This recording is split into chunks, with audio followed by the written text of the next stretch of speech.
بسم الله الرحمن الرحيم نحمده ونصلي على رسوله الكريم. We greet you on this the 15th day of the blessed month of Ramadan from my sitting room here in the Caribbean island of Trinidad with Assalamu alaikum wa rahmatullahi wa barakatuh and Ramadan Kareem. The Jews for the 15th day is Surah Al-Mu'minun and Surah Al-Nur. And of course, there's a synchrony between Surah An-Nur, or the Surah of Light, and the full moon. So take a little time tonight, to look up at the sky and enjoy the full moon, the beauty of the full moon.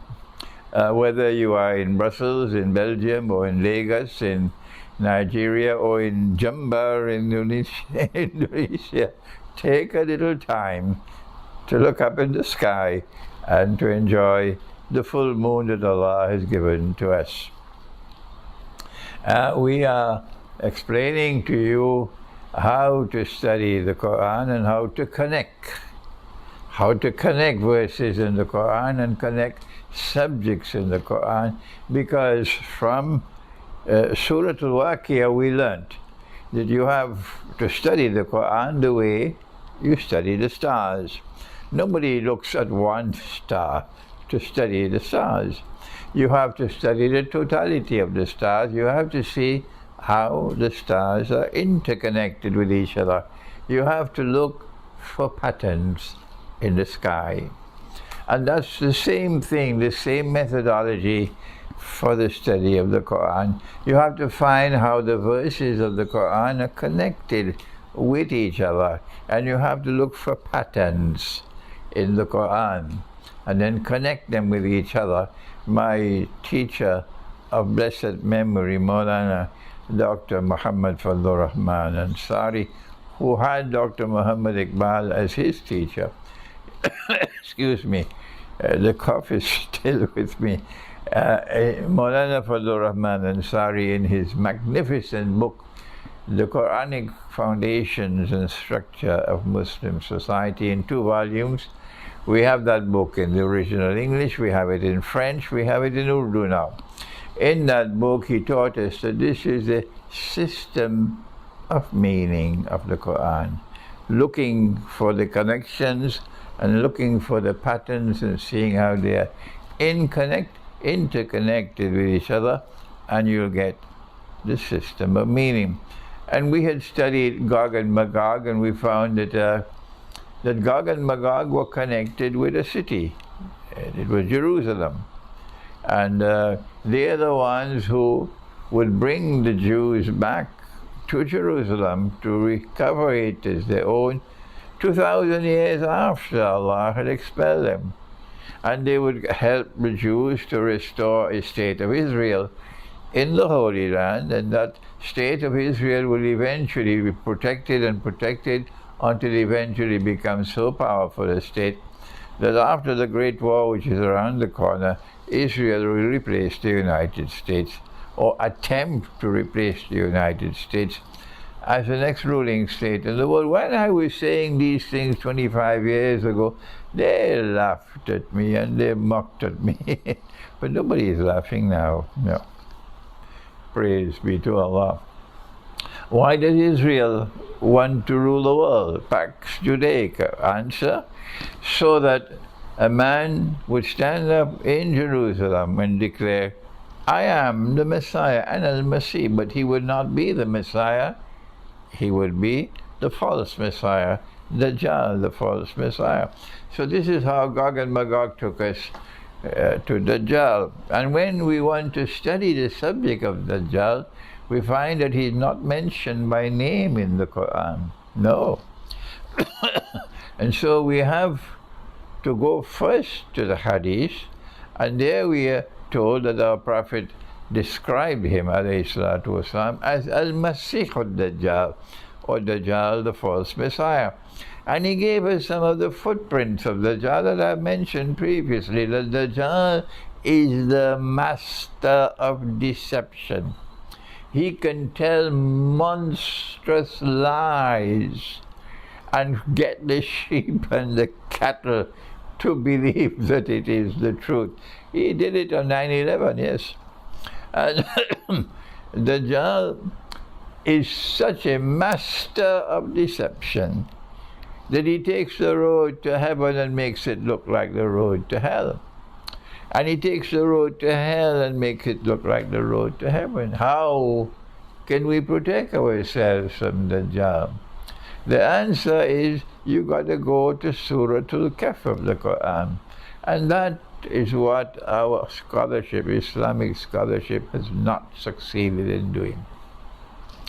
They have not. I am now 83 years of age by the moon and 80 by the sun, and I have traveled extensively. I have met scholars from all over the world, and at this age, this stage in my life, I have to share with you the sad reality that the world of Islamic scholarship has not paid adequate attention to Surah Al-Kahf and have not succeeded in penetrating the surah.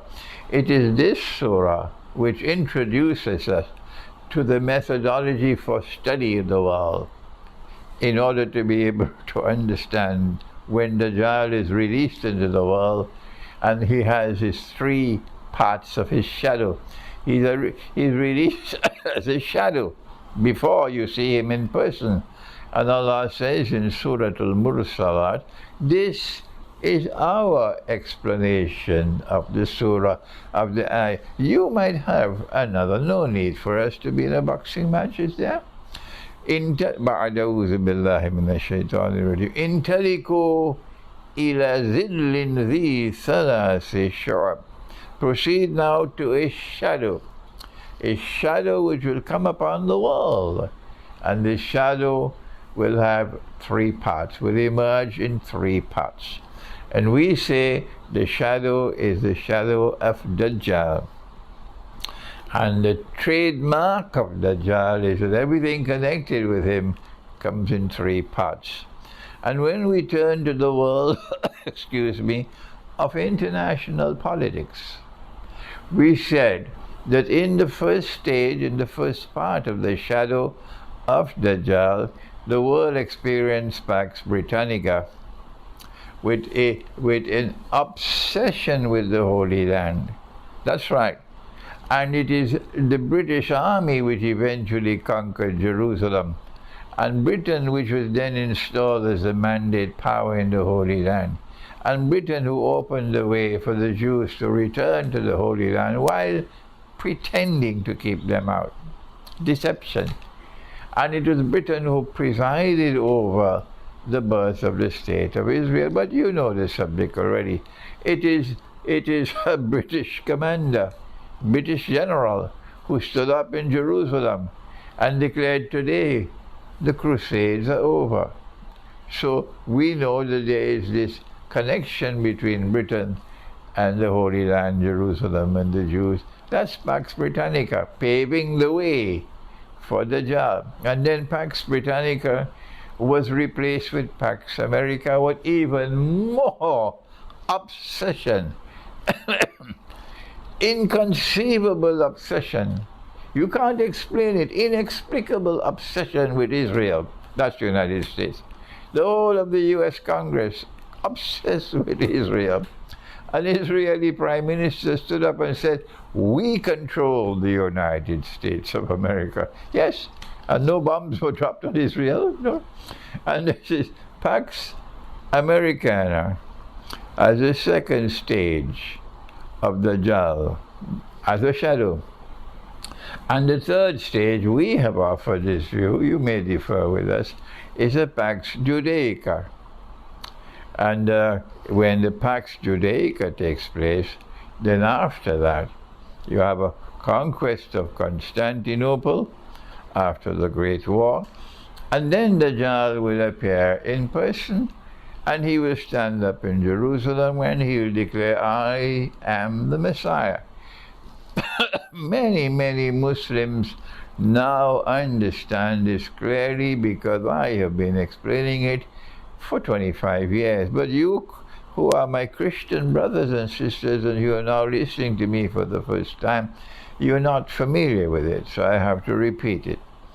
This is how Dajjal, who is the Antichrist, first appears as a shadow for a long time, and then the shadow disappears and the Antichrist appears in person, ruling the world from Jerusalem. It won't be a big world at that time, it will be a much smaller world, because the Great War will make the world much smaller.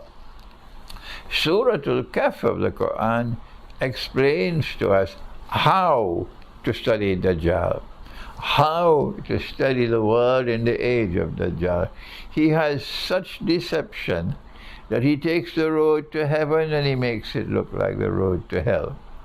And he takes the road to hell and he makes it look like the road to heaven. And the sheep and the cattle would be deceived. This is our subject, the sheep and the cattle. I didn't know we had so many sheep and cattle in the Muslim world until COVID came. I was astonished to see how many huge numbers. Once the government said, you got to put on a face mask if you want to go in the masjid. All of them put on the face mask, like sheep and cattle. Once the government said, you have to stand apart from each other, social distancing, although our Prophet said when you leave a space in between when you stand for prayer, if you're not shoulder to shoulder, then Satan will come and fill that space. But they didn't bother about Muhammad alayhi salam. They didn't care 2 peanuts for him. No, we have to follow the government. And so they stood up like, excuse me, like monkeys. I don't care if they're annoyed with me. No, they stood up like monkeys, performing their prayer in the masjid, social distancing. And the surprise of my life was to find that at a time when the Muslims were like sheep and cattle, including their scholars, I was astonished to find Christian scholars. Not just Christians from the Orthodox Christian world, but Christians from the Western world as well. Christian scholars who showed such magnificent insight into the subject and such immense courage that I couldn't find amongst the Muslims and amongst the scholars of Islam. And I learned a lot by listening to these Christian scholars explaining what was happening in the world of the virus and the vaccine and so on. May Allah bless them. These Christian scholars, not all of them were priests and so on, they were also other people. And they did a magnificent job, and I am proud of them. So Surah Al-Kahf tells us that in Akhir Zaman, the world will be filled with cattle and sheep, and a lot of them in the world of Islam. Oh yes, a lot of them.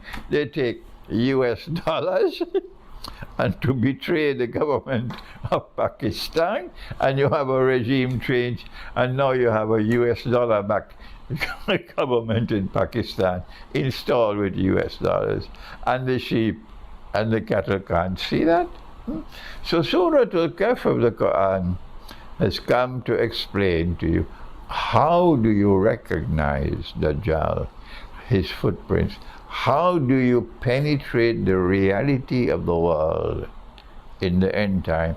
This is a branch of knowledge called epistemology. And in epistemology you study knowledge. What is knowledge? How is knowledge acquired? What are the instruments through which knowledge is acquired? Dajjal has one epistemology, and Surah Al-Kahf gives another epistemology. And this is what we want to speak about in our next session, inshallah.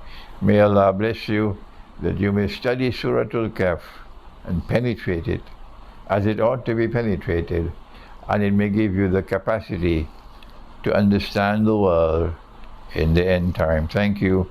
Wassalamu alaikum wa rahmatullahi wa barakatuh.